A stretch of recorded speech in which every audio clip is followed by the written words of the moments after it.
ஓம் சாய்ராம். அத்தியாயம் 43 மற்றும் 44. பாபா மகா சமாதி அடைதல் தொடர்ச்சி. சமாதி மந்திர் கோவில்.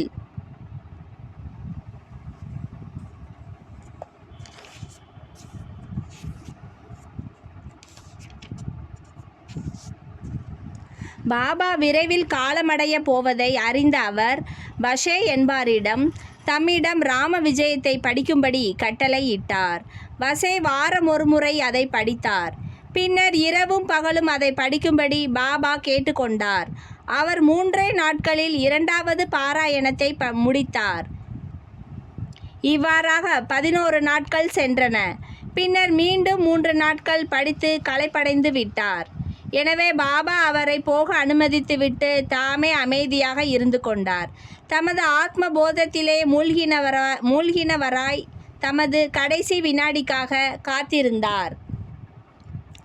2-3 நாட்களுக்கு முன்னரே தமது காலை சஞ்சாரத்தையும் பிரசாதனம் பெற செல்லும் நியமத்தையும் அவர் நிறுத்திவிட்டு மசூதியிலே தங்கிவிட்டார்.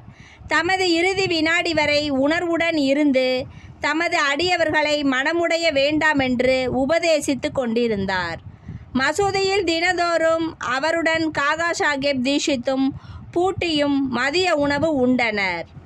ஆனால் அன்று ஆரத்திக்கு பின்னர் பாபா அவர்களை தங்கள் இருப்பிடங்களுக்கு சாப்பிட செல்லும்படி கூறினார்.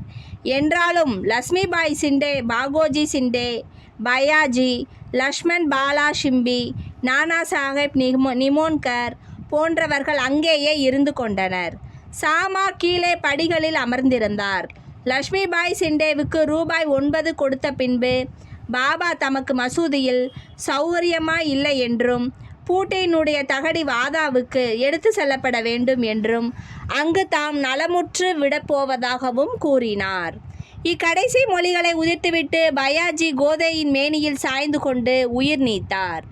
அவரது மூச்சு நின்றுவிட்டதை பாகோஜி கவனித்து கீழே அமர்ந்திருந்த நானா சாஹேப் நிமோன்கரிடம் கூறினார். நானா சாஹேப் சிறிது தண்ணீர் கொண்டு வந்து பாபாவின் வாயில் ஊற்றினார். அது வெளியே வந்துவிட்டது. பின்னர் அவர் பலமாக ஓ தேவா என்று கதறினார். பாபா சிறிதே தமது கண்களை திறந்து ஆ என்று மெல்லிய குரலில் கூறுவதைப் போன்று இருந்தது. ஆனால் பாபா தமது பூத உடலை சேமமாக நீத்துவிட்டார் என்பது சீக்கிரமாக நிதர்சனமாயிற்று. பாபா காலமான செய்தி ஷீரடி கிராமத்தில் காட்டு தீ போல் பரவியது. ஆண்கள், பெண்கள், குழந்தைகள் யாவரும் மசூதிக்கு ஓடி வந்து இந்த இழப்பின் துயரை பல்வேறு விதங்களில் வெளியிட்டனர். சிலர் பலமாக கதறினர். சிலர் தெருவில் உருண்டு புரண்டனர். சிலர் மூர்ச்சித்து விழுந்தனர். எல்லோருடைய கண்களிலிருந்தும் தாரை தாரையாக நீர் வழிந்தது. அனைவரும் வருத்தத்தால் பீடிக்கப்பட்டிருந்தனர். சிலர் சாய்பாபாவின் மொழிகளை நினைவூட்டி கொள்ள ஆரம்பித்தனர்.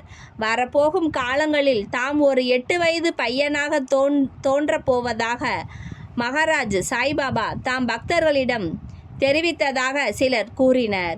இவைகள் ஞானியின் மொழிகள்.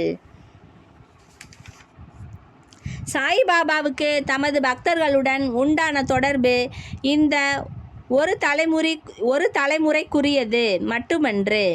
அது கடந்த 72 ஜென்மங்களின் தொடர்பாகும். பின்னர் பாபாவின் பூத உடலை எப்படி அடக்கம் செய்வது என்ற கேள்வி எழுந்தது. சிலர் பாபாவின் உடல் திறந்த வெளியில் அடக்கம் செய்யப்பட்டு அதன் மேல் ஒரு சமாதி கட்ட வேண்டும் என்றனர். குசால் சந்தும் அமீர் சக்கரும் இந்த கருத்தை கொண்டிருந்தனர். ஆனால் ராமச்சந்திர பாடில் என்னும் கிராம அதிகாரி உறுதியான தீர்மானமான குரலில் கிராம பரிஷத்தை நோக்கி, எங்களுக்கு உங்கள் கருத்தில் சம்மதமில்லை. பாதாவை தவிர வேறு எவ்விடத்திலும் பாபாவின் உடல் அடக்கம் செய்யப்படக்கூடாது என்று கூறினர். மக்கள் இந்த விஷயத்தில் கருத்து வேறுபாடு கொண்டு 36 மணி நேரம் வரை இதை பற்றி விவாதித்து கொண்டிருந்தனர்.